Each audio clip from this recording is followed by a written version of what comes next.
All right, so real quick, we are going to talk about close reading.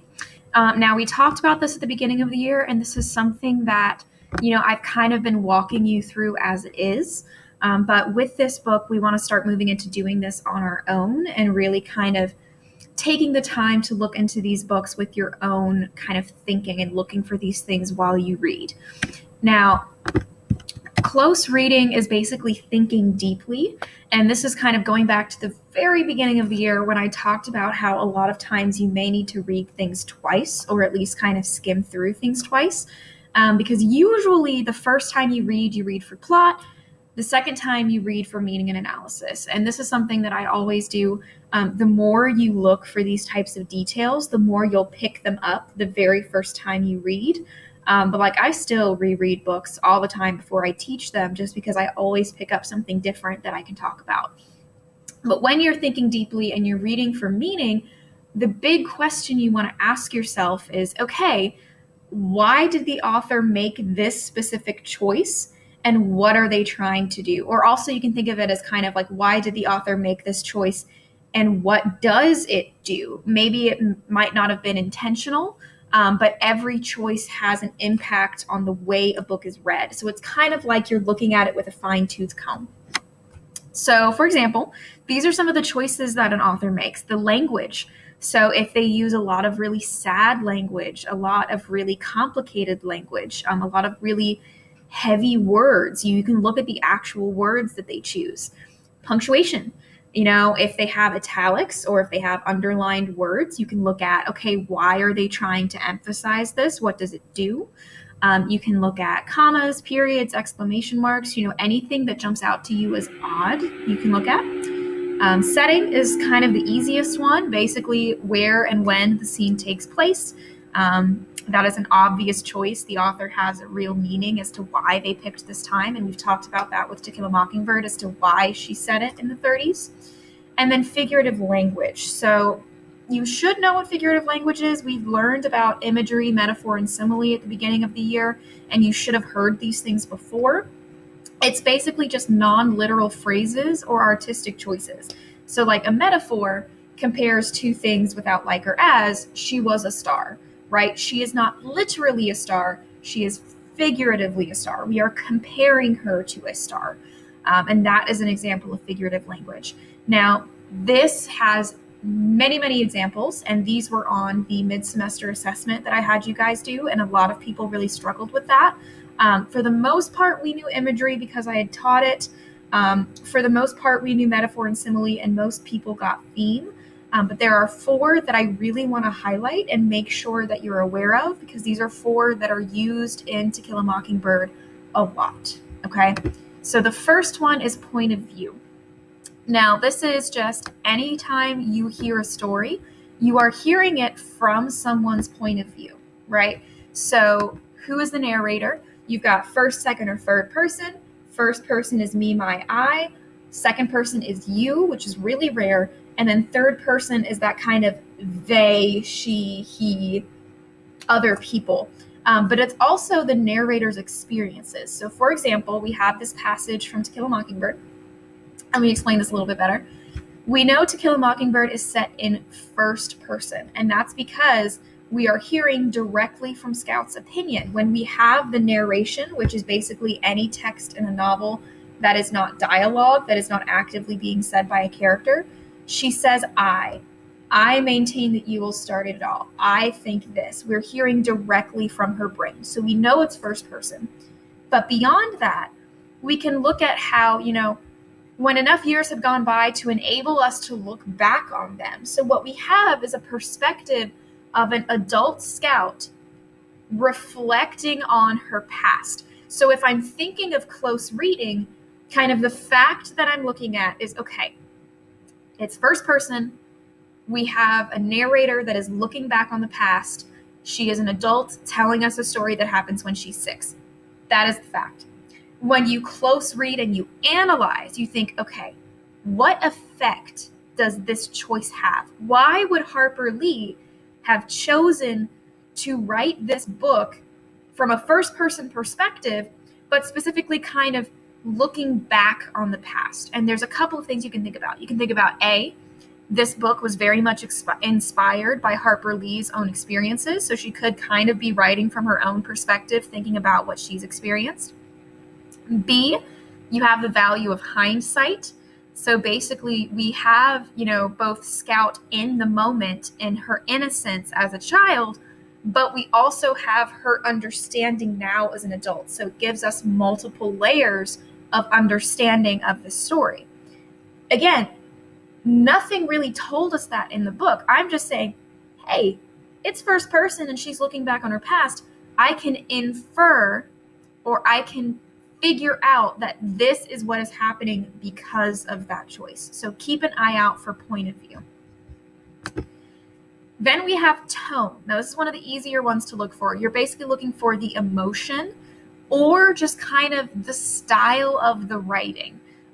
So you can learn about it mostly when it shifts. So, for example, we have this passage. For reasons unfathomable to the most experienced prophets, Mr. Avery said it was written on the Rosetta Stone that when children disobeyed their parents, smoked cigarettes, and made war on each other, they were burdened with the guilt of contributing to the aberrations of nature. This is a really sophisticated tone, a really adult tone, and a really formal tone, right? It's very fancy. These are very big words when we have her narration as an adult. And so we can learn about Scout in that moment. We can talk about how, that adds ethos. If we tie back to argumentative writing, it adds this ethical, like you want to trust her because she sounds intelligent, she sounds smart. But also, if we think about the shift, I could also pull in a quote from Scout speaking as a child. And Scout does not speak like this. She speaks like an actual Southern 6-year-old. And so you would look at, okay, we have this comparison between these two voices of Scout. What does that do? And I could maybe argue, it highlights and emphasizes her childlike innocence and her not knowing the implications of what's happening. I could say, comparing her narration to her dialogue, so her thoughts to her speech, makes you realize just how naive and unaware Scout is as a child while this is going on, right? That is an argument I can pull from this. Then we have symbolism. You should be pretty familiar with this. Symbolism is an item that represents something beyond the literal. So typically it's representing something that isn't tangible, like hope or discrimination or like a large group of people. So this book uses symbolism a lot, but the biggest one is the Mockingbird. So we haven't had a chance to talk about this yet. This is super, super important. The title of the book is How to Kill a Mockingbird, or To Kill a Mockingbird, sorry. In this passage, which I believe is in chapter 10, it's on page 119 in my copy, we have Atticus said to Jem one day, shoot all the blue jays you want if you can hit him, but remember it's a sin to kill a mockingbird. And then Scout asks Miss Maudie later, and she says, your father's right. Mockingbirds don't do one thing but make music for us to enjoy. They don't eat up people's gardens or nest in corn cribs. They don't do one thing but sing their hearts for us. That's why it's a sin to kill a mockingbird, right? Now, just in general, this is a really simple scene, right? It's what's called an idiom, basically a saying. It's very Southern. You can kind of figure out, okay, it's a sin to kill a mockingbird because they don't do anything to harm you. So the moral of this idiom is basically don't hurt others who are doing nothing to hurt you. So it's kind of like an example of the golden rule. Treat people well if they're not bothering you, right? Like basically don't antagonize someone if there's no reason to. But if you think about, this is one brief scene, but it's important because she makes a point to include it. And if you compare it to the plot of the book, we have Tom Robinson and we have Boo Radley. And both can be represented as a mockingbird. The mockingbird symbolizes both of these men in the book, where, Tom Robinson did nothing to hurt the Ewell family, and they went after him and completely destroyed his life and led directly to his death. That, in this idiom, would be killing a mockingbird, because you have destroyed someone who has done nothing to hurt you. Same thing for Boo Radley. That's why they choose not to tell the town that Boo Radley saved the children. Because, Scout says it would be like killing a mockingbird, where it would unnecessarily bring him out into the spotlight when he so horribly avoids it, right? So we have this symbolism of the mockingbird is Tom Robinson and Boo Radley. But at the same time, symbolism really goes farther than that.